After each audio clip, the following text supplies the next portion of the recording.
What's up, everyone, and welcome back to the MMA Zone. Today, let's get started with Arman Tsarukyan disrespects Islam Makhachev in an interview. Islam Makhachev may have left Newark, New Jersey with UFC gold wrapped around his waist. However, Arman Tsarukyan wasn't impressed by his performance. In the wake of Makhachev's UFC 302 win, Tsarukyan spoke about the champ's performance on a recent episode of the MMA Hour. When asked about how things would play out if he fought the version of Makhachev that fought Dustin Poirier on Saturday, he explained, "Yeah, it would be a very easy fight for me.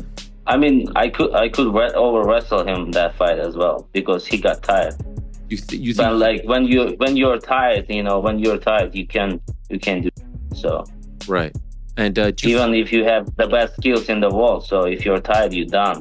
While the UFC has yet to drop a timeline for the potential Makhachev-Tsarukyan fight, the number one contender believes that a fight between the two could take place in either October or November, depending on how other upcoming fights play out. Yeah, it hasn't confirmed yet. So we're just waiting for the matchmakers and I think they're gonna wait for the fight Bilal versus Leon Edwards, and after that they're gonna figure out who is fighting. So they need a probably main event in October in Abu Dhabi, and if Jamahal wins, he could be in main event in October, and we can fight in November in Madison Square Garden. Mm-hmm. If not, yeah, probably we're gonna fight in October because someone got a fight from Muslim fighters, in Abu Dhabi. From the sounds of things, it's only a matter of time before a Makhachev-Tsarukyan rematch is made official. Next up, let's take a look at Jamahal Hill goes off on Alex and MMA community. Jamahal Hill isn't too happy with Alex Pereira and the MMA community. In the wake of his UFC 300 loss to Pereira, Hill has now taken aim at both Pereira and the MMA world in a post on Instagram. As he wrote in a lengthy post, he showed Glover Teixeira respect after his UFC 283 win. However, he was then treated quite differently by his opponent and the MMA community after his UFC 300 loss. Now, I haven't really spoken on this, but I went to Brazil and dog walked your guy in one of the most one-sided whoopings in championship history, and after showed nothing but respect and paid homage. I've never celebrated over an opponent I beat, and even called out my fans for disrespecting Johnny Walker after I slept him. But because I showed competitive fire and was excited to be back after an injury that could have ended my career, y'all think this is what's funny or cool.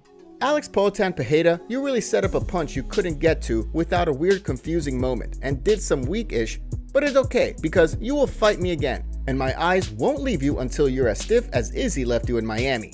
After being criticized by members of the MMA community for the post, Hill posted a video with $20,000 cash, challenging his critics to pull up to the gym. Hey, yo, all that, bro. At the end of the day, bro, y'all can only talk so much before somebody, start to say something back. So for all y'all that's talking all this about this fight, y'all want to speak on some fight, we can talk money.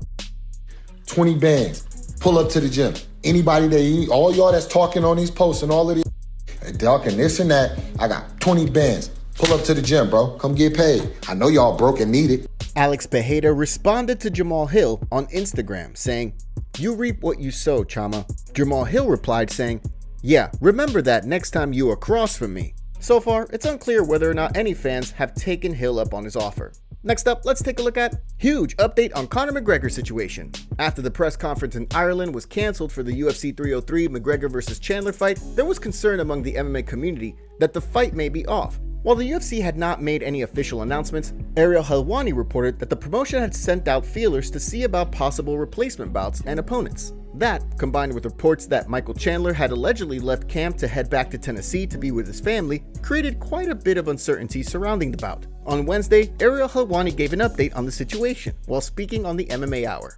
I could tell you as of last night and as of today, this morning, early afternoon, it's currently 1:10 p.m. Eastern time, I could tell you that there is great positivity that this fight is going forward. As of right now, if you're asking me straight up, to shoot with you all straight up, and I'm the only one doing it, is Conor McGregor going to fight Michael Chandler on June 29th? My answer is yes. As of right now. Now, do I know what happens tomorrow? Do I know what happens the next day? Do I know what happens in an hour? No. But as of right now, the vibes could not be any more different than Sunday and Monday. The positivity could not be any greater than what I was hearing on those two particular days. It is so much higher now. And there is great positivity, I would say, and great optimism that all systems are a go.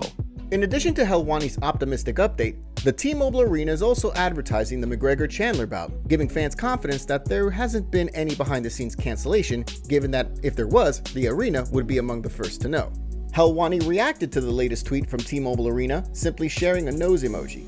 Conor McGregor gives an update to fans about UFC 303 and posted a picture to Instagram with a picture of himself in a doctor's office with a flexing emoji as the caption.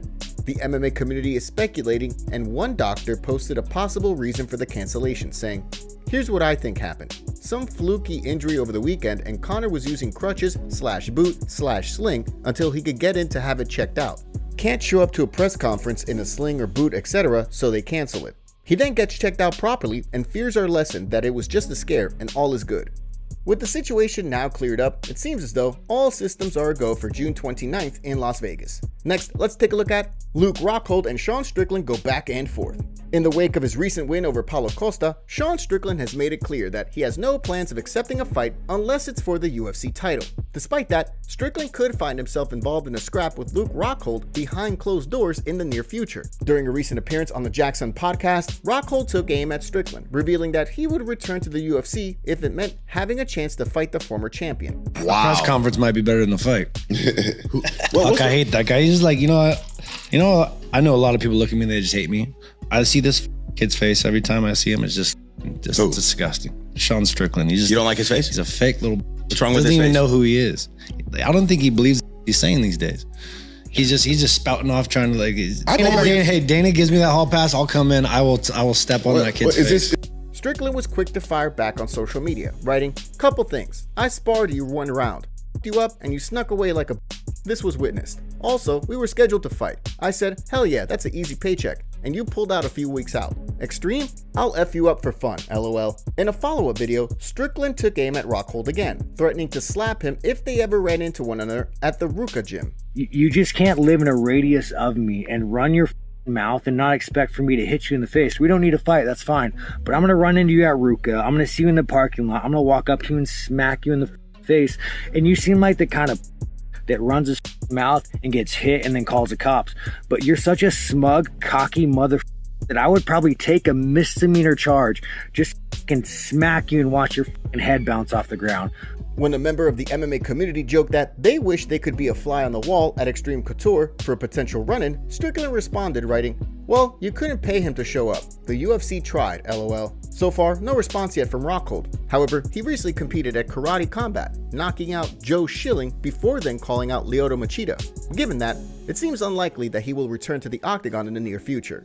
Next, let's take a look at UFC fight updates. On the heels of last weekend's UFC 302 card, let's look at today's fight updates, starting with 3 new additions to the UFC Fight Night Denver card on July 13th. According to reports, the card will now play host to bouts between Drew Dober and Mike Davis, Andre Petroski and Josh Fremont, and Macy Barber and Rose Namajunas, who will be competing in the main event. In the case of the Dober-Davis fight, the bout will see Dober look to bounce back from a loss to Renato Moicano, while Davis looks to build on a 4-fight win streak that most recently saw him submit Nathan Levy in March. In the case of Petroski-Fremont fight, the bout will see Petroski look to snap a 2-fight skid that recently saw him finished by Jacob Malkoun, while on the flip side, Fremont will look to bounce back after a loss to Roman Kopylov back in September. Last but certainly not least, in the main event bout, Macy Barber will look to build on the 6-fight winning streak that most recently saw her defeat Ketlin Sermonera back in March, while Namajunas looks to build on a March win over Amanda Ribas.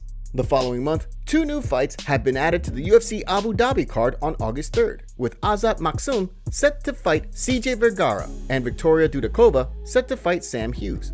In the case of the Maksum-Vergara fight, the bout will see Maksum look to bounce back after a loss to Charles Johnson in February, while Vergara looks to bounce back after a March loss to Asu Almabayev. In the case of the Dudakova-Hughes fight, Dudakova will be looking to extend her unbeaten professional record to 9-0, while on the flip side, Hughes looks to bounce back from a February loss to Yasmin Haregi. Now, let's shift gears and take a look at Curtis Blaydes on Jon Jones vs Stipe Miocic. Although a bout between Jon Jones and Stipe Miocic hasn't been finalized yet, many members of the MMA world are of the mindset that, win or lose, both Jones and Miocic will retire after they share the octagon. Given that, the upcoming UFC 304 interim heavyweight title fight between Tom Aspinall and Curtis Blaydes could very well see the winner promoted to undisputed champion. During a recent interview with MMA Fighting, Blaydes shared his thoughts on the Jones-Miocic fight. I fully believe it. He'll have to prove us wrong, because that's what I believe. That's what a lot of guys think. Obviously, we talk about these things at the gym. I have the perspective of other fighters, other coaches, other people in the MMA world, and I haven't heard anyone who really believes that he isn't going to retire. Because why wouldn't he? What else does he have to prove? He's rich. He's got the status. Like you said, he's the GOAT. That's not deniable. He's on the Mount Rushmore for anybody. I don't see what brings him back into the octagon after the Stipe fight. As Blaydes also revealed, he believes that a bout with Tom Aspinall is a tougher fight for him compared to a bout with Jon Jones. With no word from Jones on whether or not he will in fact retire after his upcoming fight with Stipe Miocic, it'll be interesting to see how things play out in Manchester and how the interim bout impacts the landscape of the division. Next, let's take a look at Dustin Poirier breaks silence on bad news. Dustin Poirier and Islam Makhachev put on a show for the fans at UFC 302, fighting for nearly a full 25 minutes in a bout that many consider a potential candidate for Fight of the Year. In the wake of the bout, Poirier took to social media on Wednesday, giving fans an update on the injuries he sustained in the main event, writing, "Nose is broken bad, rib is broken, and my ACL is partially torn. Fight life." Poirier also showed an X-ray image of his broken nose, writing, "Nosy O'Donnell." When a fan asked if it was the knee up the middle from the chant that broke his nose, Poirier responded, shedding further clarity on the situation by writing, "Knee hit my face. It was the headbutt before. It was accidental, but it hurt." While Poirier made it clear following the loss that fans may never see him set foot in the octagon again, he was also handed an indefinite medical suspension until an ENT clears his broken nose, and an orthopedist clears his left knee, meaning if the Diamond decides he wants to continue fighting, he'll still have to go through a lengthy layoff before being eligible to compete again.